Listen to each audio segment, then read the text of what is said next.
Ya, puji Tuhan, salam sejahtera dalam kasih Tuhan Yesus Kristus bagi jemaat Tuhan yang hadir dalam gedung gereja ini. Dan malam hari ini juga adalah sebuah konten khotbah video pertama ya dari ibadah keluarga atau ibadah rumah tangga, sehingga malam hari ini juga saya menyapa jemaat-jemaat Tuhan yang menyaksikan video ini ya. Memang ini tidak live streaming, tetapi kami mulai bergerak ya pelayanan di media sosial, yaitu di channel YouTube ya. Puji Tuhan. Mari malam hari ini kita merenungkan kebenaran firman Tuhan yang terambil dalam Yakobus pasal yang pertama. Yakobus pasal yang pertama, kita melihat dan kita merenungkan ayat-ayat ini di dalam ayat yang mulai ayat yang kedua dan ketiga.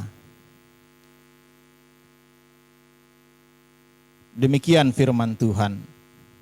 Saudara-saudaraku, anggaplah sebagai suatu kebahagiaan apabila kamu jatuh ke dalam berbagai-bagai pencobaan. Sebab kamu tahu bahwa ujian terhadap imanmu itu menghasilkan ketekunan. Nah, saudara, saya beberapa minggu lalu saya sudah bahas di dalam 1 Petrus pasal yang pertama. Saya sudah menyampaikan kepada jemaat Tuhan bahwa pencobaan itu adalah sebuah realita kehidupan. Jadi konsekuensi dari kehidupan manusia di bumi ini, yaitu bahwa manusia akan mengalami namanya pencobaan. Jadi ini adalah sebuah realita kehidupan. Tetapi kita sebagai anak-anak Tuhan, apapun keadaan itu tidak akan menjadi sebuah hal yang sia-sia. Semua hal yang kita alami dari sebuah konsekuensi kehidupan di dunia ini, termasuk itu pencobaan, semuanya itu memberi arti bagi kita sebagai anak-anak Tuhan.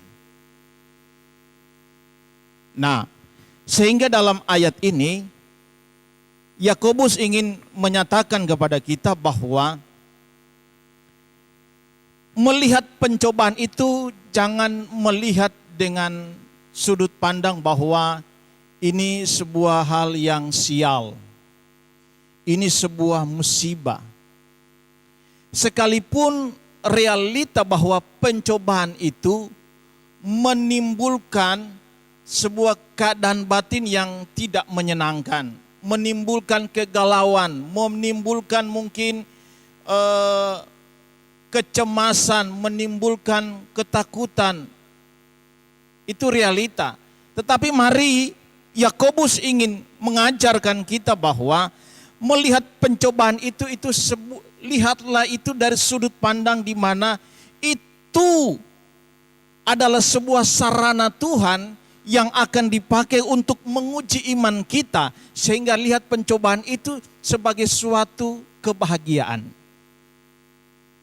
Ya, sebagai suatu kebahagiaan.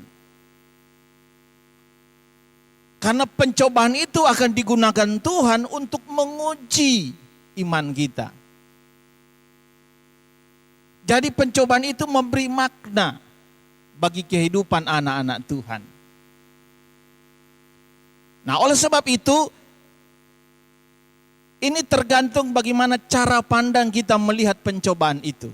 Ya, datang lewat masalah hidup, datang lewat sakit penyakit, ya, datang mungkin bisa lewat usaha-usaha yang bangkrut, ya, mungkin kita mengalami kerugian, datang dengan mungkin persoalan rumah tangga, persoalan keluarga, bahkan mungkin datang lewat persoalan-persoalan dalam pelayanan. Tetapi mari, ini cara pandang kita melihat semua hal ini yang dikategorikan sebagai sebuah pencobaan, itu dari sudut pandang kita melihat. Kalau kita melihat itu sesuatu yang berat, sesuatu yang menyusahkan, sesuatu bahkan mungkin yang bisa merugikan, maka kita tidak akan bisa mendapatkan makna dari pencobaan itu. Kita tidak akan bisa menemukan arti yang sebenarnya dari pencobaan itu. Karena anak-anak Tuhan, saya yakin dan saya percaya kehidupannya ada di dalam kendalinya Tuhan. Paulus bilang begini, kalau saudara lihat di ayat 1 Korintus pasal yang ke-10. Paulus bilang begini soal pencobaan itu, ya. Ayat yang ke-13.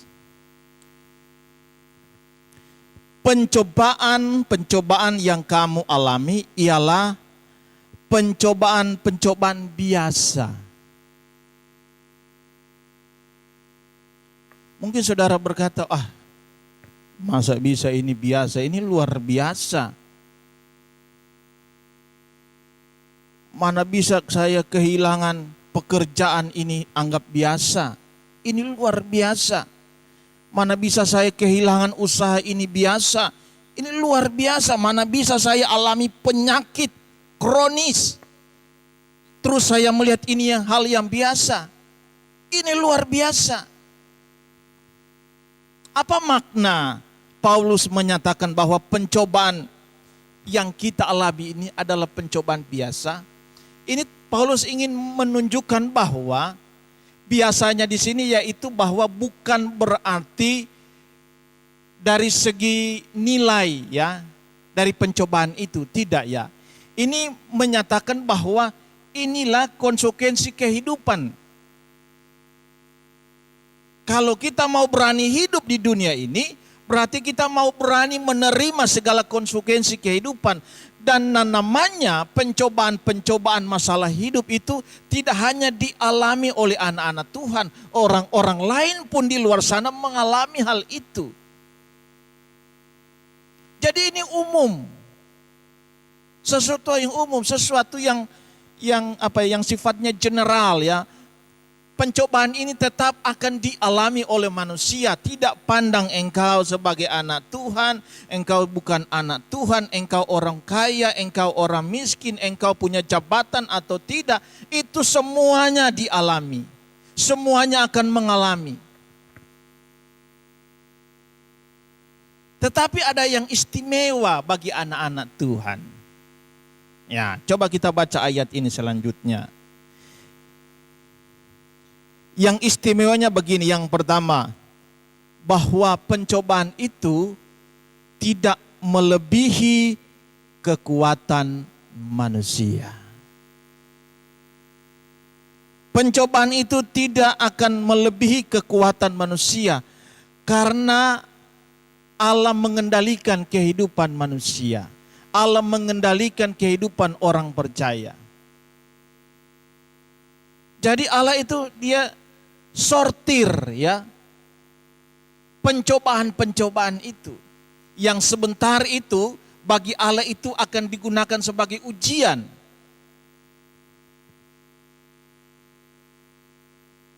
Kalau di sekolah itu ada namanya ujian, ya. Dalam pendidikan itu ujian. Berarti kalau ada ujian itu pertanda bahwa itu akan naik kelas, ya. Akan adanya kenaikan tingkatan. Itu diuji. Jadi itu dia mengandung makna positif, ujian.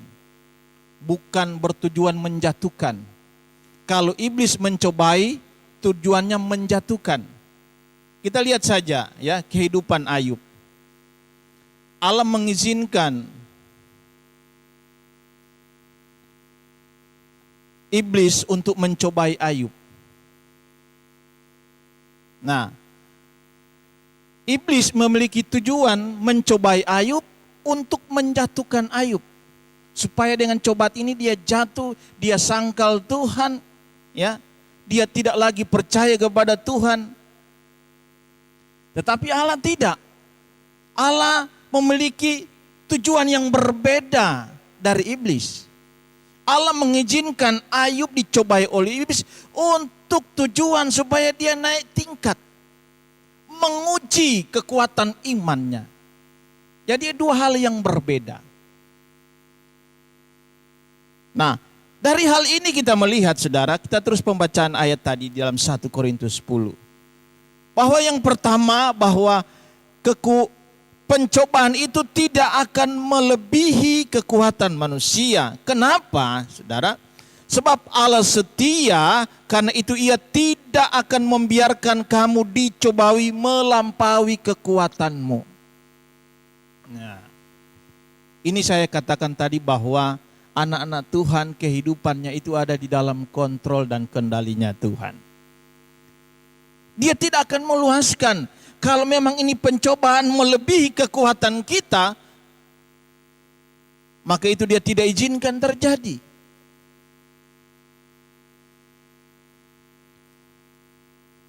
Karena Tuhan melihat kekuatan kita. Tidak secara seenaknya, ya. Dia meluaskan hal itu, pencobaan itu terjadi tanpa melihat kesiapan kita, kekuatan kita.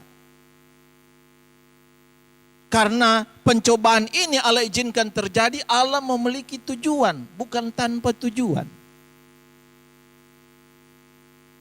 Tapi kalau iblis mencobai orang, pokoknya dicobai habis-habisan.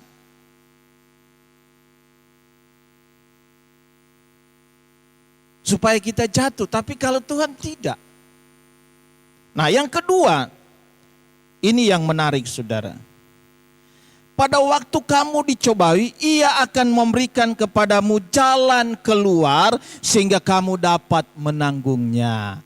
Ya, yang kedua, Dia telah menyediakan jalan keluar atas setiap pencobaan-pencobaan yang dialami oleh anak-anak Tuhan. Jadi jangan takut, saudara. Ada jalan keluar. Allah mengizinkan terjadi, itu satu paket dengan jalan keluar. Satu paket yang tidak bisa dipisahkan. Kalau ada pencobaan bagi Tuhan, untuk anak-anak Tuhan, kalau ada pencobaan pasti ada paketnya, yaitu jalan keluar. Allah sediakan bagi anak-anak Tuhan. Jangan takut dan jangan bimbang dengan hal itu. Oleh sebab itu Yakobus, kita balik di ayat sebelumnya tadi. Yakobus melihat bahwa lihatlah pencobaan itu sebagai suatu kebahagiaan. Kata menganggap ini artinya ini bagaimana cara pandang kita melihat pencobaan itu. Memang realita pencobaan itu menimbulkan kesedihan. Tetapi anak-anak Tuhan harus sadar bahwa Allah memiliki tujuan yang indah atas setiap pencobaan-pencobaan hidup anak-anak Tuhan. Yaitu supaya imanmu menghasilkan ketekunan. Ya. Karena dengan pencobaan itu maka kita akan tekun berdoa. Kita akan tekun berseru kepada Tuhan. Dan ternyata ketekunan itu sesuatu yang sungguh membanggakan Tuhan. Dan ketekunan itu ternyata dihasilkan dari ujian. Dengan ujian, maka lahirlah ketekunan. Tekunan tidak akan bisa kita dapatkan tanpa ujian. Dan Allah menggunakan pencobaan hidup manusia itu sebagai ujian untuk menguji iman kita. Nah, malam hari ini, saudara, renungan ini ingin menyadarkan kita. Hari-hari ini memang kita sadar kita banyak mengalami pencobaan. Tetapi ingat pesan singkat saya, jangan takut, jangan bimbang, hadapi saja itu, ya. Dengan sukacita, dengan penuh ucapan syukur, ya, maka saudara akan melihat, ya, pencobaan-pencobaan tadi itu menjadi ujian, ya, dari Tuhan bagi kita anak-anak Tuhan, sehingga ada buah-buah yang akan dihasilkan dari ujian-ujian iman itu. Kita menjadi pribadi-pribadi yang tekun kepada Tuhan dengan perbuatan-perbuatan hidup yang baik. Puji Tuhan, saya percaya renungan kebenaran firman Allah pada malam hari ini dapat memberkati kita semua. Mari kita bangkit berdiri, kita